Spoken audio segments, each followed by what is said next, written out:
My name is Mike Bussey. I'm a retired CPA. I've been a member of the Orchard Mesa Lions Club in Grand Junction, Colorado for the last 47 years. I've been a board member with the Rocky Mountain Lions Eye Bank for the last 3 years, and I'm currently the president of the board. Good morning. I'm Carol Kitchell, and I'm a member of the Fort Collins Lions Club and have been one for 18 years. In addition to that, I have been on the Eye Bank board for 6 years. During those 6 years, I've held various positions, but the one I'm working on now is the Eye Surgery Fund. I'm the chair of that committee and have been for several years.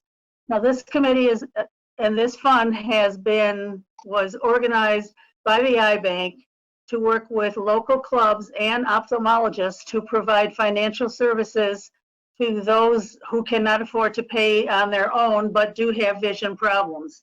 Now, I emphasize we work with the local clubs, so I hope that you are all aware of us. If you are not, may I suggest you go to the computer, go to corneas.org.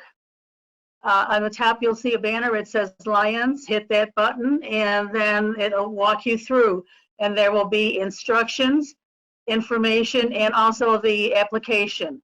So once you get that started and want to participate in the program, just let the Eye Bank know and we'll see if the patient qualifies. Thank you very much. I'm Joe Rawl. I'm with the Canyon City Noon Lions Club. I've been on the Rocky Mountain Lions Eye Bank for 7.5 years, and I'm currently secretary of the club and past president. My name is John Balla. I'm a member of the Clifton Lions Club in Western Colorado near Grand Junction. I served as district governor for Western Colorado in 2017-18, the centennial year. I serve now as the treasurer of the Rocky Mountain Lions Eye Bank. Hello, I'm Brian Ballard, an optometrist in Riverton, Wyoming. I've been a Lions Club member since the early 1980s.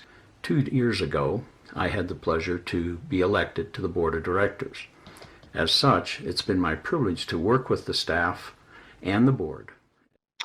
Hello, I'm Wes Storman. I'm a member of the Canyon City Noon Lions Club. And also, I'm a member of the Rocky Mountain Lions Eye Bank. Been a member of the Eye Bank board for about 2 years. This is Lion Bruce Heimbuck. I'm a member of the Sunrise Lions Club in Cheyenne, Wyoming.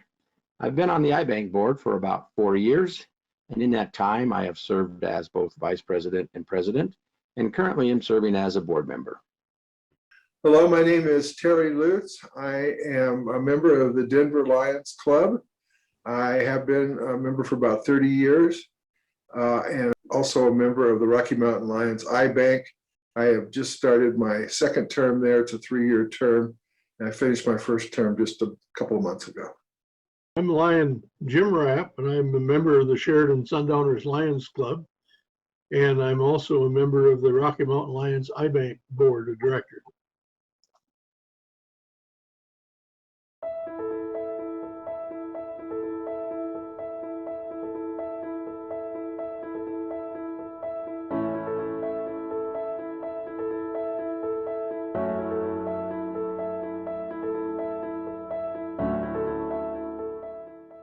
I'm John Lohmeyer. I'm the Executive Director of the Rocky Mountain Lions Eye Bank. The mission of the Rocky Mountain Lions Eye Bank is to fulfill the wishes of donors and their families to help another overcome blindness through transplant and research.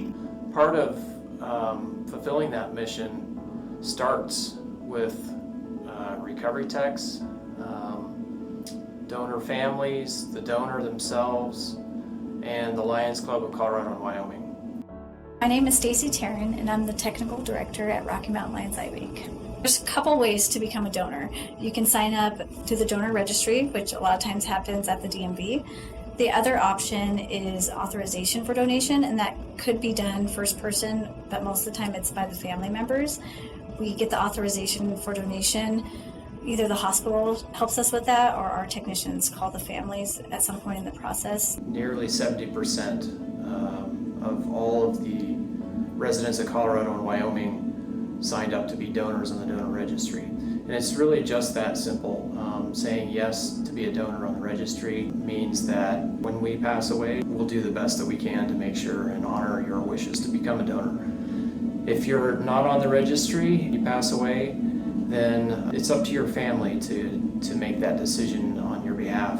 So because of the generosity of Colorado and Wyoming residents and the rate that they've signed up to be donors, we do have an excess of donor tissue. And so the Rocky Mountain Lions Eye Bank sends tissue all over the United States to other eye banks. And we also supply a lot of tissue to countries worldwide. The cornea is the clear front part of the eye. It's about the size of a dime or contact lens. The cornea accounts for 70% of the focusing power, which helps with refracting light. Several reasons why someone would need a corneal transplant.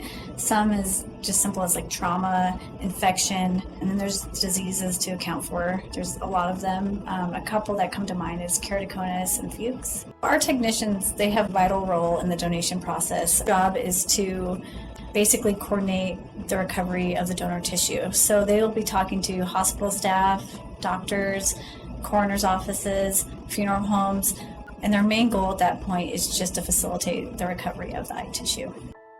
On average, we have about 14 calls per case to make donation happen, and 7 different staff members usually touch the case at some point during the process to fulfill the wishes of donation.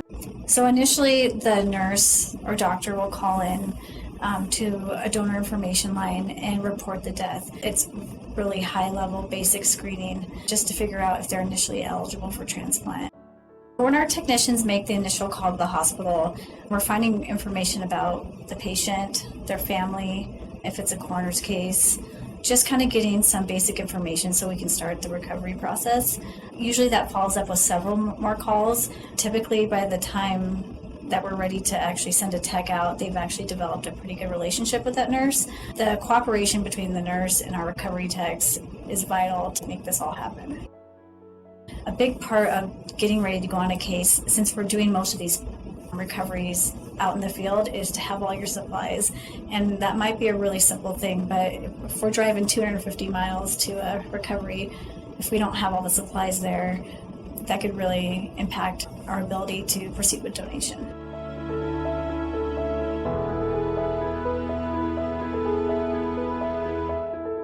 The technicians, their day is so dynamic. They come in here every day not knowing where they're going to travel to, not really knowing what their day has ahead of them. Just last year, our techs traveled over 90,000 miles to make donation happen in Colorado and most of Wyoming. Ultimately, our goal is just to try to make that recovery happen because time is of the essence with corneas. Once the cornea is brought back here, it goes through several layers of evaluations. We have special trained staff members that are going to look at all these layers and make sure that the cornea is suitable for transplant.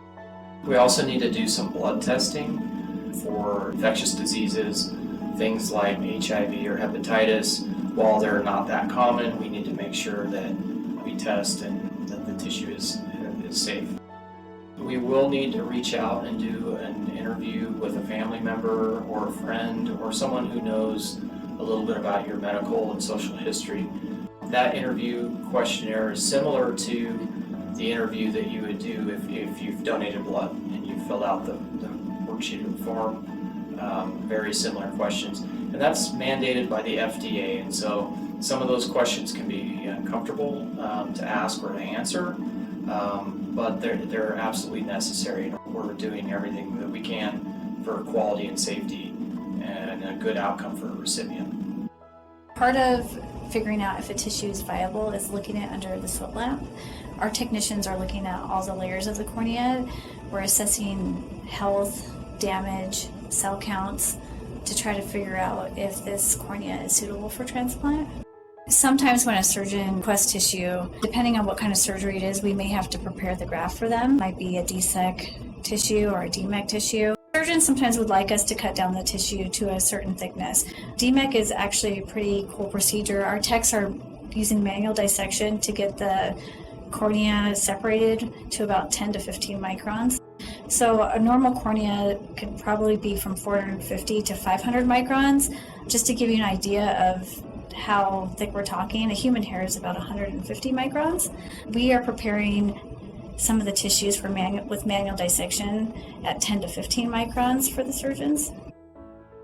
Once we've determined whether transplant can occur or not, then we start moving through into the realm of placement and matching the tissue up with a suitable recipient. Tissue is matched up based on the order in which we receive the request. And so if a physician puts in a request, a need for a transplant cornea, then based on date of that request, then tissue is allocated for the recipients. Once the tissues are matched up for a recipient and we know which surgeon is going to receive them, then we make arrangements to get the tissue to surgery. And so that can be anything from hop in the car and I run it across town to shipping via cargo on United Airlines or Southwest Airlines, or even sometimes FedEx. Many times the tissue isn't getting to surgery until about a half an hour before the surgery is scheduled, which is might be unnerving to a recipient or a surgeon, but that's very normal in the course of